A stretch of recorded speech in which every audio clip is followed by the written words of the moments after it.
Mon projet financé par l'ECMA s'intéresse à l'atteinte des synapses dans la maladie d'Alzheimer. Dans la maladie d'Alzheimer, il y a effectivement clairement des perturbations des synapses. Alors je vous rappelle, les synapses, ce sont ces voies de communication entre les neurones qui permettent aux neurones de former un vaste réseau.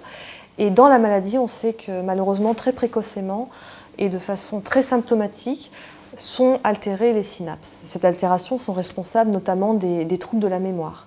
Et le projet en tant que tel va utiliser un modèle qui est une autre maladie humaine qui s'appelle les encéphalites auto-immunes à anticorps anti-NMDA pour justement étudier ces altérations des synapses. Dans les encéphalites auto-immunes, les patientes, ce sont en général des femmes, des jeunes femmes, vont brutalement présenter des crises d'épilepsie, de la confusion, parfois des troubles psychiatriques et toujours des troubles de la mémoire. Et c'est pour ça que cette maladie, qui a en commun avec la maladie d'Alzheimer une atteinte des synapses, il nous semble un excellent modèle pour étudier ce qui se passe au niveau des synapses au cours de la maladie d'Alzheimer. Au cours de la maladie d'Alzheimer, il y a effectivement des altérations des synapses, mais qui mettent finalement des décennies à se mettre en place. Or, on a besoin d'étudier les choses de façon aisée sur un laps de temps beaucoup plus court. L'encéphalite à anticorps anti-NMDA offre un super outil pour étudier ça, parce que ces anticorps vont spécifiquement altérer le fonctionnement de la synapse et on va pouvoir observer ce qui se passe. Ce projet est prometteur en termes de pistes thérapeutiques puisque grâce aux anticorps de patients, on va bloquer les synapses et regarder ce qui se passe. Et on va pouvoir ainsi identifier les partenaires au niveau de la synapse qui sont susceptibles de protéger la synapse. Et ces partenaires sont d'éventuelles pistes thérapeutiques intéressantes. J'ai pensé à l'ECMA pour financer ma recherche parce que tout d'abord je suis médecin, moi je suis neurologue, donc je m'occupe de patients qui sont atteints malheureusement de maladie d'Alzheimer.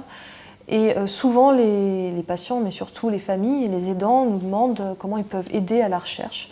Et l'ECMA est vraiment l'association dédiée à ça puisqu'elle permet grâce aux donateurs, grâce aux subventions, vraiment de pouvoir pratiquement et concrètement aider à la recherche.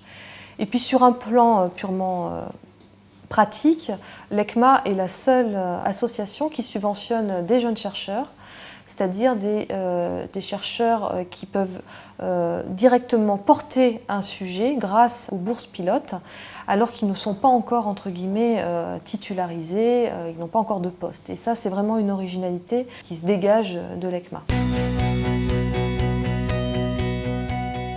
La subvention pilote de l'ECMA va m'apporter 40 000 € pour initier une recherche en tant qu'investigatrice, et ça c'est suffisamment rare pour être noté. Et puis concrètement, cette subvention va me permettre de développer une petite équipe de recherche avec un étudiant, avec des possibilités, grâce à ces 40 000 €, d'acheter du matériel pour la recherche, donc de pouvoir monter les manipulations et les expérimentations.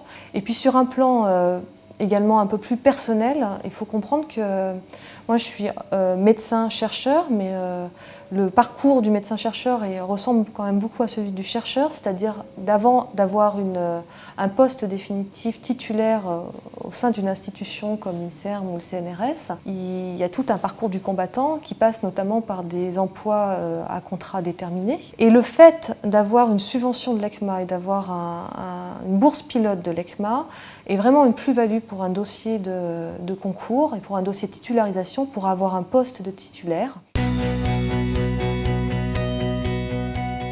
Je voudrais vraiment remercier les donateurs de l'ECMA qui, grâce aux bourses pilotes, permettent à des projets innovants et originaux de voir le jour, des projets qui sont soutenus par des jeunes chercheurs et portés par des jeunes chercheurs. Et j'espère qu'on aura rapidement des résultats et que vous serez fiers de nous.